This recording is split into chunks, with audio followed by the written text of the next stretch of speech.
En 2026, les voitures allemandes font encore rêver beaucoup de Français. Prix premium, look premium. Mais derrière le badge, il y a souvent la merde. Aujourd'hui, sur les voitures françaises, on vous balance les 5 vraies shitboxes allemandes qu'il faut absolument éviter. Pas de langue de bois, que des faits et des témoignages qui font mal au portefeuille. Si vous cherchez une occasion allemande, restez jusqu'à la fin. La numéro 1 va vous faire froid dans le dos.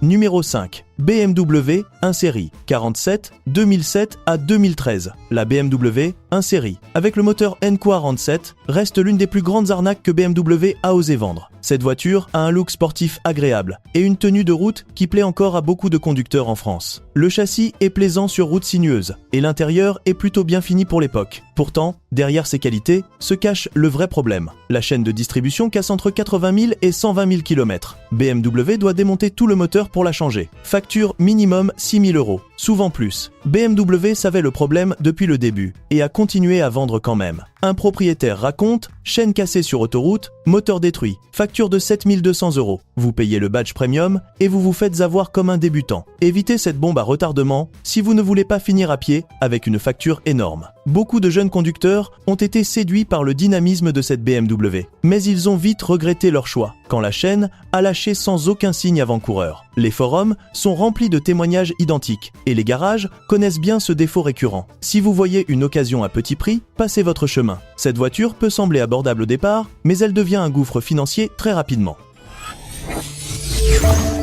Numéro 4. Mercedes classe Watave 2 104 2007 à 2014. La Mercedes C-Class Vague 204 offre un confort de suspension très agréable et un intérieur qui respire encore le luxe pour son âge. Beaucoup apprécient son look élégant et son insonorisation correcte sur autoroute. Pourtant, derrière ces bons points se cache le vrai cauchemar. La boîte 7G, tronique avec sa plaque conductrice et son Meuchatronic, lâche tout le temps. Passage de rapport violent, mode dégradé, plus de vitesse du tout. C'est l'une des transmissions les plus détestées sur tous les forums Mercedes en France. Un propriétaire a vu sa boîte mourir à 95 000 km pour 5 200 €. Mercedes a refusé la prise en charge. Vous payez le luxe et vous vous retrouvez avec une voiture qui ne passe plus aucune vitesse. Luxe allemand, plutôt luxe de garagiste, qui va vous coûter très cher. Les propriétaires apprécient le raffinement de l'habitacle et la qualité des matériaux, mais ils finissent tous par maudire la boîte automatique quand elle commence à faire des siennes. Les réparations sont complexes et les pièces coûteuses. Si vous roulez beaucoup sur autoroute, cette Mercedes peut sembler confortable au début, mais elle devient vite un poids financier. Évitez-la si vous voulez rouler tranquille, sans passer votre temps chez le concessionnaire. 99% des gens qui regardent cette vidéo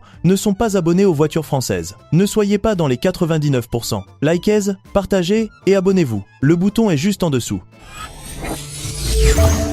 Numéro 3. Audi A3 8P 1,8 et 2 TFSI 2008 à 2015. L'Audi A3 TFSI garde un design encore moderne et une tenue de route précise qui plaît aux conducteurs dynamiques. L'intérieur est bien assemblé et l'équipement reste correct, même aujourd'hui. Pourtant, le vrai problème vient du moteur. Le moteur bouffe 1 litre d'huile tous les 1000 km à cause des segments de piston. La boîte S-Tronic fait des coups et claques avant 100 000 km. Forums Audi et Caradisiac sont remplis d'horreur. Un propriétaire ajoutait de l'huile toutes les semaines et a vu son moteur gripper à 92 000 km. Vous achetez la belle allemande et vous vous retrouvez à faire le plein d'huile comme un vieux diesel pourri. Belle voiture jusqu'à ce qu'elle vous ruine complètement. Beaucoup de conducteurs aiment le feeling de conduite et le look sportif de cette A3, mais ils découvrent vite le défaut majeur du moteur TFSI. Les garages voient passer ces voitures régulièrement avec le même problème d'huile et de boîte. Si vous cherchez une compacte premium d'occasion à petit prix, méfiez-vous. Cette Audi peut sembler une bonne affaire au premier abord, mais elle devient vite un gouffre financier, une fois que le moteur commence à consommer de l'huile sans raison.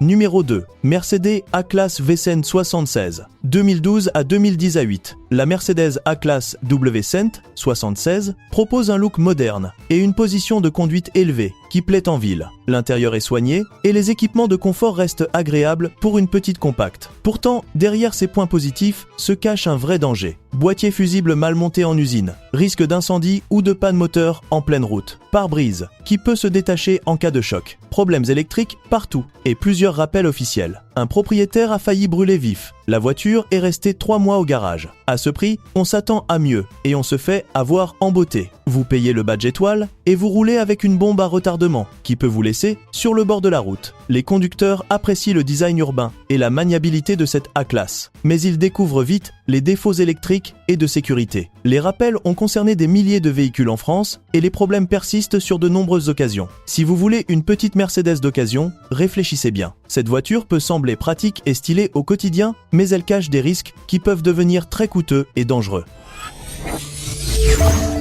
Numéro 1. Volkswagen Tiguan i, 2007 à 2011. Le VW Tiguan, première génération, offre une position surélevée pratique et un espace intérieur correct pour une petite famille. Beaucoup l'ont choisi pour son look baroudeur et sa polyvalence quotidienne. Pourtant, le vrai drame arrive vite. La chaîne de distribution censée durer toute la vie pète et détruit le moteur complètement. Soupape pliée, culasse à refaire. Boîte DSG, volant moteur, clim, tout lâche en cascade. Un propriétaire raconte: moteur, mort à 87 000 km avec femme et enfant dans la voiture. Facture de 7 800 €. Le Tiguan 1, c'est le cadeau empoisonné du groupe VW. Vous achetez le SUV familial et vous vous retrouvez avec une épave avant même 100 000 km. Les familles apprécient la hauteur de conduite et le volume de coffre de ce Tiguan, mais ils finissent tous par regretter leur choix quand les gros problèmes mécaniques surviennent. Les garages connaissent bien ces Tiguan, première génération, et les factures sont souvent plus élevées que la valeur résiduelle de la voiture. Si vous cherchez un SUV compact d'occasion abordable, passez votre chemin. Cette VW peut sembler pratique au début, mais elle devient vite un piège financier très coûteux. Conclusion, voilà 5 vraies shitboxes allemandes qui coûtent cher à l'achat